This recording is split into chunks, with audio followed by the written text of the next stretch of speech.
solution for the kind of discipline it allegedly practices, what some call outright child abuse.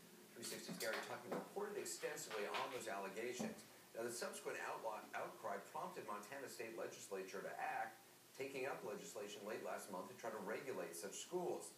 And then, as Gary is going to report tonight, something else stopped that action cold. It's a religious boarding school for troubled children in the mountains of western Montana. The Pine Haven Christian Children's Ranch, where the scenery is beautiful, but where some accusations are so very ugly. A husband and wife who worked there until 2010 as house parents say this about their time there. Children are hurt at Pine Haven. Yeah, and kids won't obey. Physical pain is used to get them to comply. Whether it's pressure points, sometimes they were drugged down a hill, sometimes they were choked. Former student Melissa Stashuk remembers one particular house parent. He picked me up by the, under my neck, just like at my trachea. And he's about 6'2", and I'm about 5'0". I'm maybe 4'10". And he picked me up by my throat and slammed me down on the kitchen table. The owner of the ranch is Bob Larson.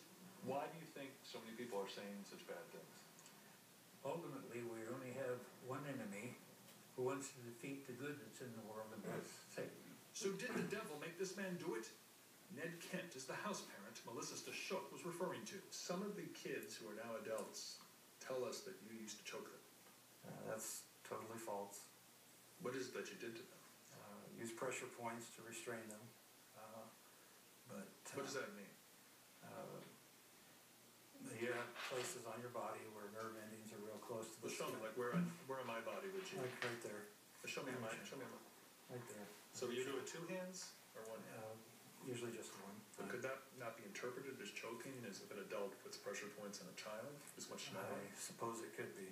We interviewed 7 former students and employees at Pine Haven who said choking and other types of assaults were part of life on the ranch. The accusations are the fuse that led many in Montana to demand it stop, to once and for all try to put an end to abuse. What could possibly be controversial about that? Bob Larson testified before legislators who were considering a bill to regulate religious boarding schools. He says the accusations are overblown.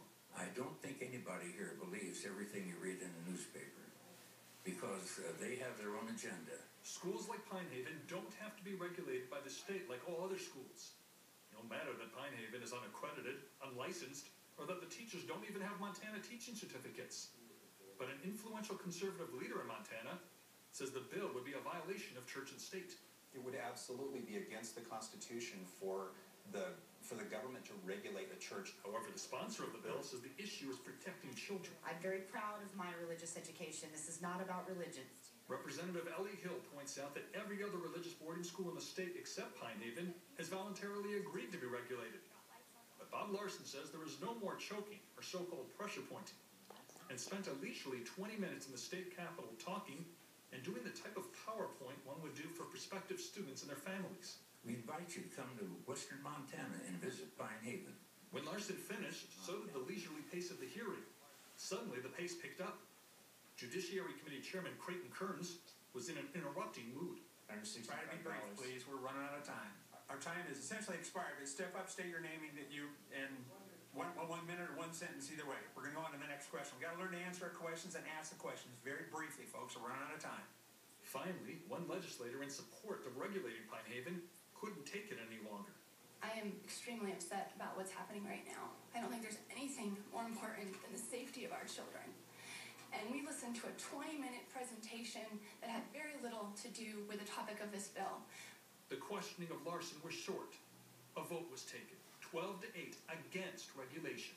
The bill was dead. Creighton Kerns, the chairman of the committee, was one of the 12 who voted not to regulate Pine Haven.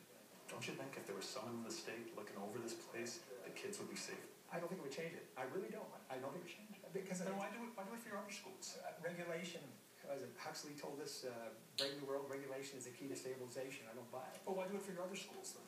Why do it for your other industries? Funeral homes? Let's repeal all of that. So do we need Are you serious? I'm serious, yeah. I'm serious. Do we need that much regulation? But even when it comes to the safety of children. Safety of anybody.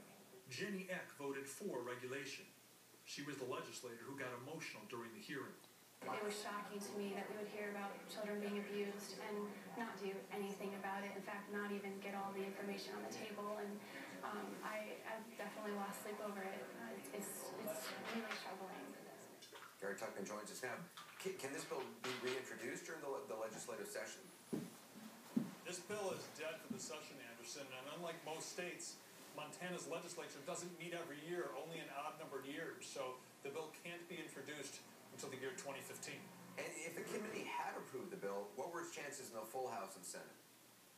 Well, this committee vote was by party lines. The 8 in favor were Democrats, the 12 against were Republicans. Republicans do dominate the House and the Senate, the full House and the Senate, but proponents of the bill do believe it would have passed both those chambers. And the governor is a Democrat, and the governor made it very clear that he too supported the bill, which means he would have signed the bill. It's interesting that it's the only religious school that doesn't accept some form of regulation. Fascinating report, Gary. Appreciate that. Thanks very much. Up next, searching for answers.